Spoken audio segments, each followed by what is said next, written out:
दोस्तों कैसे हो? सबको जय भीम। 14 अप्रैल है इसलिए उनको सत सत नमन और आपको सबको उनके जन्मदिन की हार्दिक बधाइयाँ। ठीक है दोस्तों, अपने क्या चल रहा था? महाजनपद कंप्लीट हो गए।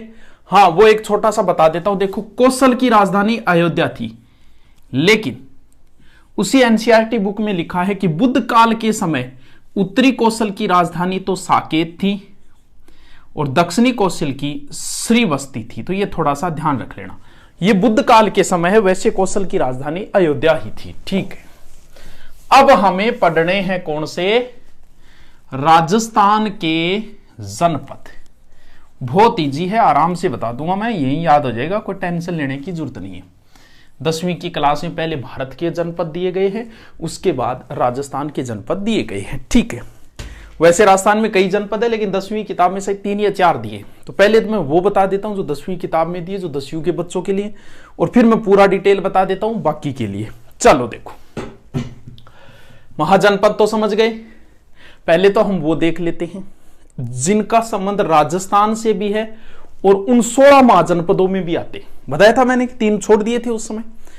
एक तो ऐसा जनपद है वन जो पूरा का पूरा ही राजस्थान में 16 जनपदों में, कौन सा?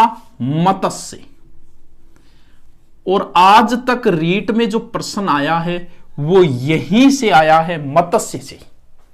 और सब जानते हैं कौन सा क्षेत्र आएगा? जयपुर आ गया, अलवर आ गया, भरतपुर आ गया। इसके आसपास का क्षेत्र किसमें था? मत्स्य जनपद का। और यह फैला हुआ था चंबल नदी, इधर जांगल और इधर सरस्वती नदी तक फैला हुआ था ये मत्स्य जनपद। ठीक है, इसकी राजधानी थी विराटनगर। बस यही प्रश्न आता है बार बार। अब ध्यान क्या रखना है, मत्स्य जनपद की राजधानी विराटनगर थी, मत्स्य संघ की राजधानी अलवर थी, जिसका जिक्र हम करते हैं एकीकरण में। तो वो ध्यान रखना, आपसे पूछ क्या रहा है, मत्स्य संघ पूछ रहा है या मत्स्य जनपद पूछ रहा है। इसका जिक्र महाभारत में भी आएगा। पांडव आए थे, आपको पता हो, पांडवों ने अपना अज्ञातवास बैराट के राजा विराट के यहां बिताया था। पांडव यहां आए और पांडवों में जो बड़ा युधिष्ठिर था वो विराट के राजा का मंत्री बन गया था। अर्जुन ने वो उसकी पुत्री को वो सिखाने लग गया था ना, ढोलक वगैरह और नृत्य वगैरह। वो भीम रसोइया बन गया था, नकुल और सहदेव बन गए थे वो घोड़ा संभालने वाले, द्रौपदी उनकी दासी बन गई थी। तो महाभारत के युद्ध से पहले एक बड़ा युद्ध होता है, विराट का युद्ध, क्योंकि उनको पता चल जाता है वहां पर कि वो विराट के राजा के यहाँ छुपे हुए हैं। और यहीं पर कई कहानियां होती है। भीम को एक बार घमंड हो गया था कि मेरे जैसा शक्तिशाली तो कोई है ही नहीं। तो हनुमान जी शयन मुद्रा में, हनुमान जी की मूर्ति कहाँ है? यहीं तो है, अलवर के अंदर, पांडुपोल हनुमान मंदिर। तो हनुमान जी पूंछ डाल के आगे सो गए थे, तब भीम से उठा नहीं, तब उनको आशीर्वाद दिया, महाभारत में तुम्हारी सेवा सहायता करूंगा। तो वो जो है महाभारत में भी इसका जिक्र है। मत्स्य जनपद एक ऐसा जिक्र आता है किसके अंदर? महाभारत के अंदर। किसके बारे में? मत्स्य जनपद के बारे में। महाभारत में लिखा गया है कि सहाज नाम का एक राजा था। जो सहाज नाम का राजा था जिसने कहां शासन किया? चेदी पर भी किया था, यानी चेदी और मत्स्य दोनों पर सहाज नाम के एक राजा ने शासन किया, जैसा कि 10वीं की किताब में लिखा गया। ऐसा जिक्र है महाभारत में। बाद में जो मत्स्य जनपद है वो किस में मिल गया था? मगध में। यानी पहले तो मत्स्य चेदी के अंदर था, क्योंकि चेदी का राजा मत्स्य का राजा एक ही बताया गया है, सहाज। और बाद में ये कहां मिल गया? मगध में। ठीक है गुरुजी, मत्स्य जनपद। अब अगर आपको राजधानी नहीं याद हो तो वैसे तो याद रह जाएगी, राजस्थान से संबंधित है, लेकिन फिर भी नहीं रहे। मत्स्य का मतलब मछली होती है, मछली सबसे विराट जंतु माना गया है, क्योंकि सबसे बड़ा कौन है? डायनासोर, जलीय जीव मछली। तो मछली सबसे विराट होती है, सबसे बड़ा है धरती पे पाए जाने वाले जीव में, तो विराटनगर हो गई, याद रहे जैसी। ठीक है, यानी 16 जनपदों में से एक जनपद तो पूरा का पूरा राजस्थान में, मत्स्य। इंपॉर्टेंट है, रीट में जितनी बार पूछा गया यही प्रश्न पूछा गया। 2 जनपद और हैं। एक जनपद तो है इधर सूरसेन, और एक जनपद है ऊपर कुरु। ये 16 महाजनपदों में, ये मैंने उस समय शायद 13 बता दिए थे, 3 ये हो गए, 16 हो गए, 14, 15 और 16। तो एक मत्स्य पूरा का पूरा राजस्थान है। ठीक है गुरुजी। सूरसेन, इसमें ब्रज का क्षेत्र आता था सूरसेन में, और इस सूरसेन की राजधानी क्या थी? मथुरा।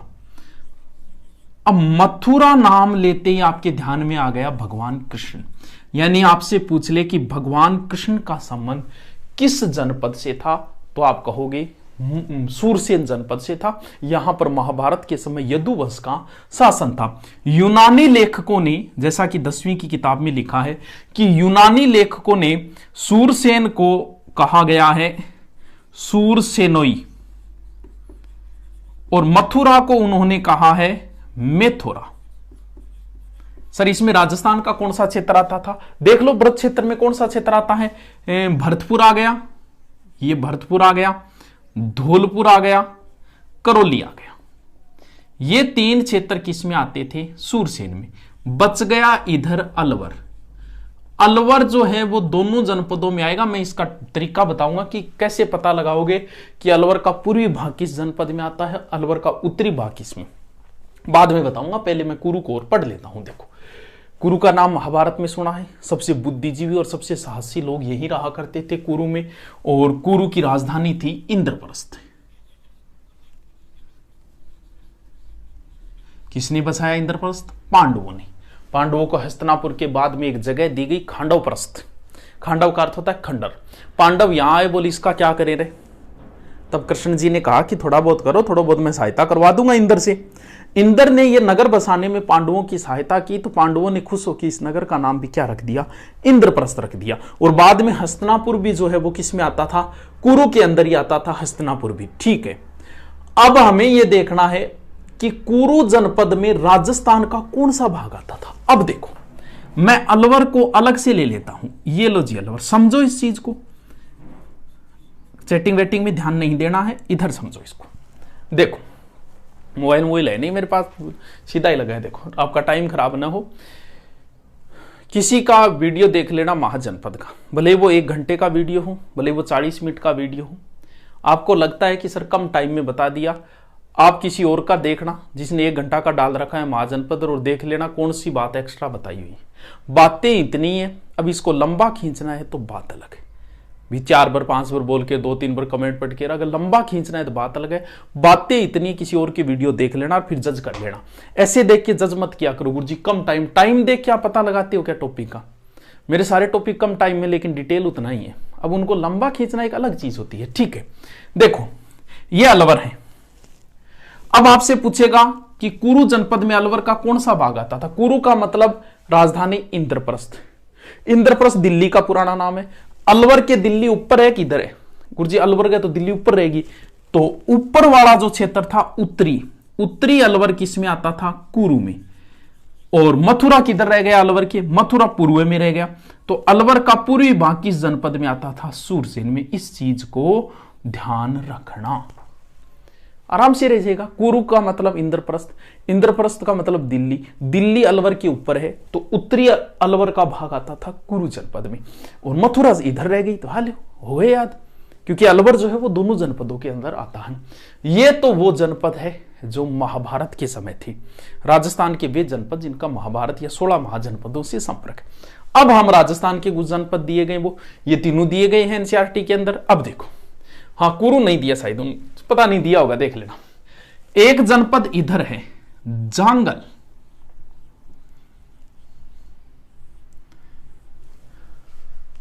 कई जगह इसे कुरु जांगला, क्योंकि कुरु से इसका संबंध था, और भाद्रे जांगला भी कहा गया है। इसके अंदर क्षेत्र कौन सा आता था? बीकानेर आता था, और आपका जोधपुर आता था, और इसकी राजधानी थी अहिछत्रपुर।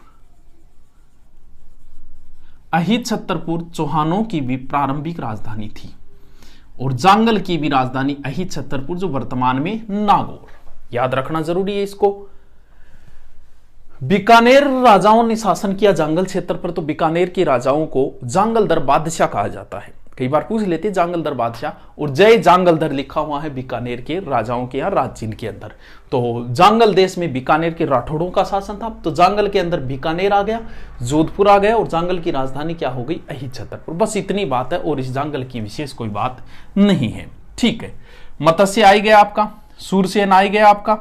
अब 3 जनपद हैं, जिसमें से एनसीईआरटी में तो दिया हुआ है एक ही। उन 3 जनपद, वो जो जनपद है वो कब बने? देखो कब बने। सिकंदर का आक्रमण हुआ,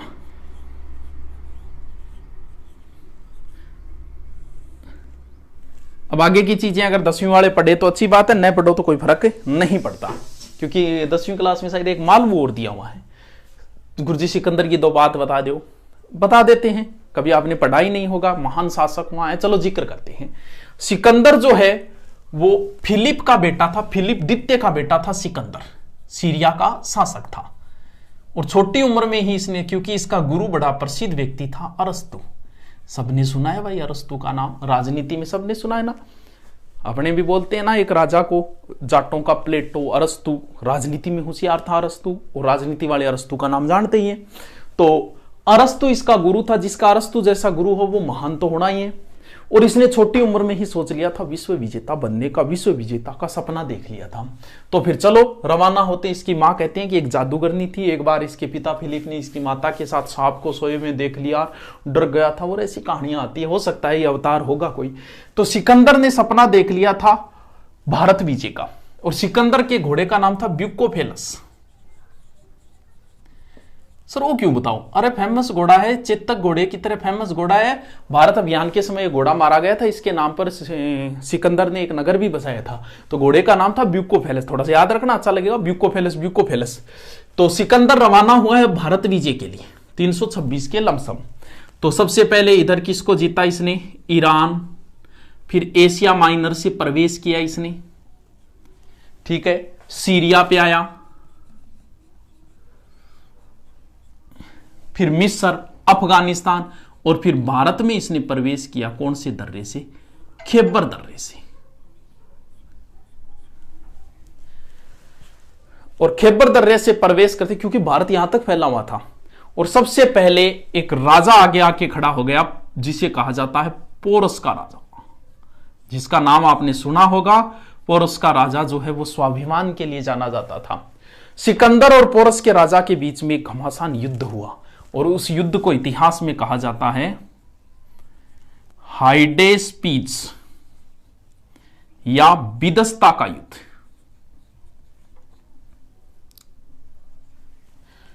पोरस का राजा पकड़ा गया, और यह स्वाभिमान के लिए जाना जाता है। सिकंदर ने उसने पूछा था कि बोल तेरे साथ क्या सलूक किया जाए। तब इसने कहा था कि एडिया रगड़ या दुश्मनी निकाल ले, भाई समझ रहा है तो गले लग, और दुश्मन समझ रहा है तो फिर हसरत निकाल ले। तेरे तू वही कर जो एक दुश्मन के साथ करता है। और सिकंदर ने खुश होकर इसको छोड़ दिया था। ऐसी कहानी आती है। तो पोरस का राजा है, पोरस स्वाभिमान के लिए जाना जाता है, पोरस का राजा। तो पोरस के राजा के बीच में एक युद्ध हुआ, बिदस्ता का युद्ध। और इसके बाद में सिकंदर जो है, ये नदियों का क्रम आएगा, नदियों का क्रम आएगा, तो नदियों को पार करते हुए झेलम, रावी, और फिर पहुंचा कौन सी नदी के पास? व्यास नदी के पास। 326। अब व्यास नदी पे पहुंचते ही सिकंदर की सेना ने आगे बढ़ने से मना कर दिया, क्योंकि नदियों के बीच में उनका जलीय सेनापति होता है। सिकंदर का जलीय सेनापति था निर्याकस। कई बार पूछ लेते हैं ऐसे क्वेश्चन। ये सिकंदर का शॉर्ट में बता रहा हूं, लेकिन सिकंदर की सारी बातें आ जाएगी इसमें, ताकि सिकंदर के बारे में भी आपको पता चले। निर्याकस इसका जलीय सेनापति था। यह तो जलीय मार्ग से गया था, सिकंदर वापस उसी मार्ग से गया था। सिकंदर ने बहुत समझाया, लेकिन वो बोले भैया हमारी हिम्मत नहीं है, हम आगे नहीं जाएंगे। और व्यास नदी को पार करने से सिकंदर की सेना ने कर दिया मना। तो यहां पर सिकंदर ने अपने विजय, बोलो फिर कभी आएंगे भारत विजय के लिए। और यहां पर सिकंदर ने 12 वेदिकाएं बनाई थी इस विजय के उपलक्ष्य में। यहां कुछ दिन रुका था सिकंदर। और फिर अब मैं जो बात बता रहा हूं, सिकंदर के आक्रमण के समय 3 जातियां राजस्थान में आई। कौन कौन सी? सीवी, मालव और अर्जुन आए। अब इनका जिक्र हम करेंगे बाद में, पहले सिकंदर को मैं समाप्त कर देता हूं। अब सिकंदर वापस रवाना हुआ। वापस जाते समय भी इसका युद्ध हुआ, रावी नदी के किनारे तो आते समय हुआ था कत्था जाति से। वापस जाते समय 33 वर्ष की उम्र में सिकंदर की मृत्यु हुई। कहां? बगदाद के नजदीक एक जगह है बेबीलोन। यानी इस आदमी ने मात्र 33 वर्ष की उम्र में विश्व विजेता बन गया था। इसलिए कहते तो जियो तो भले ही कम, लेकिन इतना अच्छा जी लो कि लोग याद करें। विवेकानंद जी का उदाहरण है, सिकंदर का उदाहरण है, ये ऐसे ही उदाहरण है इतिहास में। सिकंदर विश्व विजेता बना।